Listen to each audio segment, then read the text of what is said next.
Good evening and a warm welcome to Big Budget Business. On today's show, we talk to Thulaganyo Linchwe, whose financial sector business is targeted specifically at women. And we also discuss the general underrepresentation of women in the financial sector. And in our 2-minute tip, we'll talk to you about some organizations that you might want to be aware of because they can benefit you as a young business person.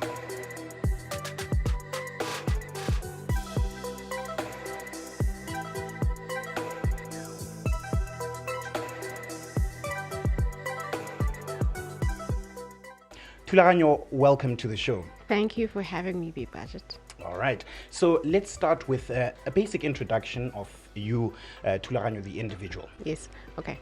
So I was born and raised in Lobatse, and then that's where I did my education. And then I moved to Bloemfontein, where I did my tertiary studies, and I moved back home 2 years ago. Oh, all right. Yes. What about Thulaganyo, the entrepreneur? Where did this knack for business start? Okay. So I was looking for products that would work for me as a woman. As much as there's a lot of financial services out there, I wanted something that is specific for women. And it was, difficult for me to find something like that. And then I decided to put my skills to good use and work on something like that. That's Absolutely. really how it came about. Yeah. Wow, that's great. So it was birthed from wanting to solve a problem. Yes, wanting to solve a problem. And the other thing about the industry as well is there's a lot of red tape. So I also had to sit down and think about, okay, but how can I do this? And then that's where the financial coaching came about. All right. Yes, Okay. yes. So Femme Finances, tell us about this business. Okay. So basically what Femme Finances is about is coaching women on personal finances, either individually or groups, but I mainly work with groups, but yes, even on an individual basis, we can still. Oh, okay. Yes. And this is specifically for women. Specifically for So women. too bad for us. Yes, no. There's a lot of services that are tailored for men, but I wanted something that is really tailor-made for women. My thing is we need to start having conversations about finances as women. We've been talking about makeup and clothes and all of those things forever. So it's time we change the tone. All right. Yeah. Maybe give us a few of your highlights within this Femme Finances aspect. So it's been a year, no funding, no nothing, and just winging it in a lot of ways, and I've made my mistakes. I've learned a lot along the way. But I think my highlight is just knowing that my client spectrum is very vast. I have people from across the world. Thank God for social media. Wow.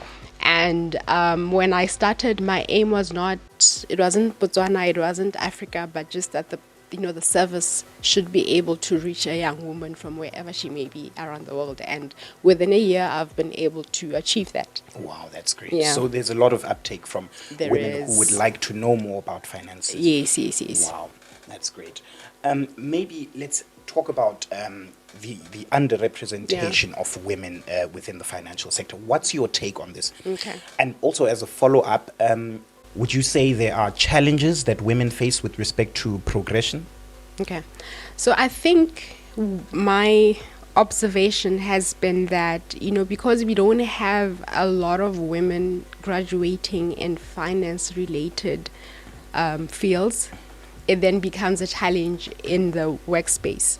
Because if we have 2 actuaries, I'm just saying randomly, how are we going to have women actuaries across, the field? So I think the main thing is just encouraging women to move away from, the things that we're used to studying before and look at the financial services industry. And the thing about it is that there's a lot of disciplines within finance that you can venture into. So, I'm just not sure what the tertiary institutions are offering currently, but my advice would be if you are able to go outside the country and further your studies, do that by all means.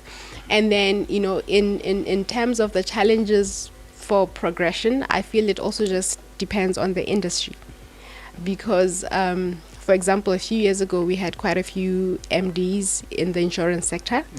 but that might not be the case, for example, in your parastatals or something of that sort. So I just feel like it also just depends on the sector. Oh, all right. Yes. No, that's great. And maybe to take you back a bit, Yeah. you studied? I studied financial planning and law. Financial planning and law, okay. Yes. All right. So would you maybe tell us what inspired the mix between finance and law? So from a young age, I always knew that I want a career in business. Then I didn't have the vocab of finance. And in law as well, inspiration from my dad. So when I got to varsity, I was fortunate enough that the university that I went to was offering, they had BCom law, which was my plan. And then financial planning law was then a new course at that point. So I thought, okay, I don't know what this is about, but I might as well just go and find out. And really, that's how I got it. And I fell in love with it. Oh, that's great. Yeah. That's great. So as entrepreneurs, we tend to be people who wear many hats. Yes. Is there anything that you are doing perhaps on the development side or non-profit, any other activities? So I'm very big on women empowerment. In fact, the first time I had the word feminist was from my English teacher in high school. And I think from as young back as then, I knew, okay, fine, this is exactly who I am. So I do quite a bit in that space, working with the women, working with the underprivileged. That's mainly how I spend my December holidays, actually. Yes. All right. So let's go back to the educational aspect. Yes. What would you say to a young woman out there who perhaps wants to venture into your field? Are there any particular courses or programs of study that you would recommend? Okay. So anything from investment management, financial planning. I think investment management, financial planning would work. But even if you have a qualification in just any business or finance related course, my advice would be then you would have to follow it up with a postgrad in financial planning, which is what I'm currently studying as well. Oh, okay. Yes. And then is there, in your particular sector, is there any type of professional body that you're registered with? Or? Yes, we have the Financial Planning Institute of Southern Africa, which I am a member of. Okay. So basically with the FPI, that's what we call it. So depending on your experience in the industry, we have a year's experience. You then become what we call a registered financial practitioner.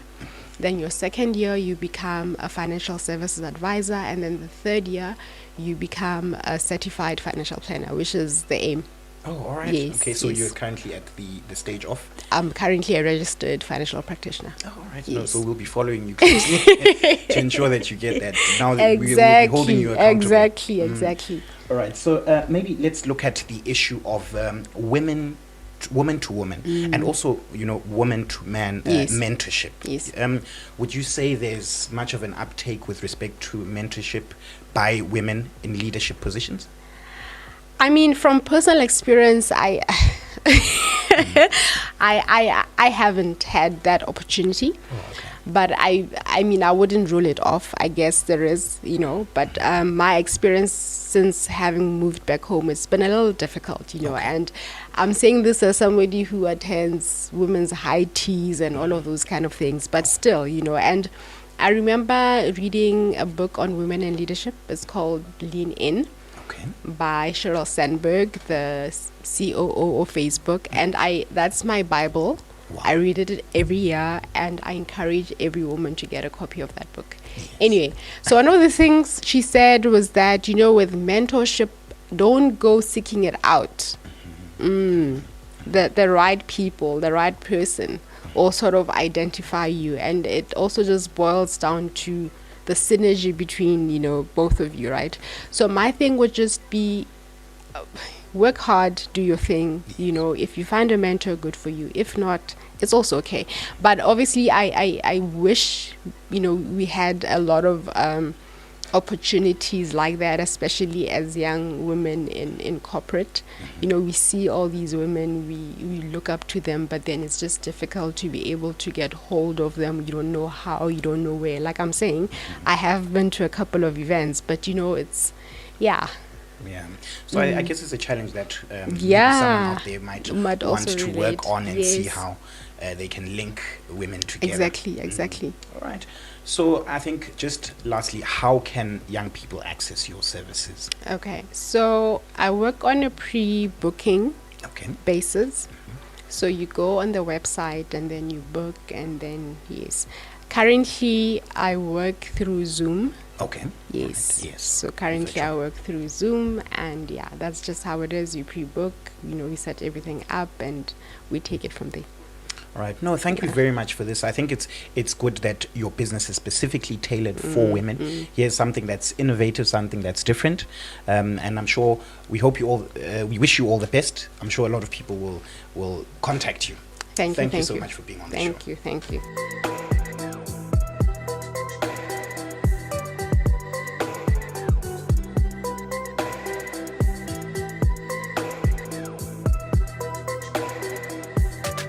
Right, our 2-minute tip for today. We'll tell you about some organizations that you may want to be aware of, or you may want to register with as a young business person, because there are some benefits to this. Number one would be the Local Enterprise Authority, which is LEA. And what they do is provide business development and support for your small business. And then you can also go to the Citizen Entrepreneurial Development Agency, or CEDA. What they do is they give financial and technical assistance to businesses. Number three, Business Botswana. Business Botswana is a private sector organization which basically serves as like a representative body for businesses in general. And then, of course, there is the Public Procurement and Asset Disposal Board. If you are someone who's interested in submitting your bids for government tenders, you may want to register with PPADB.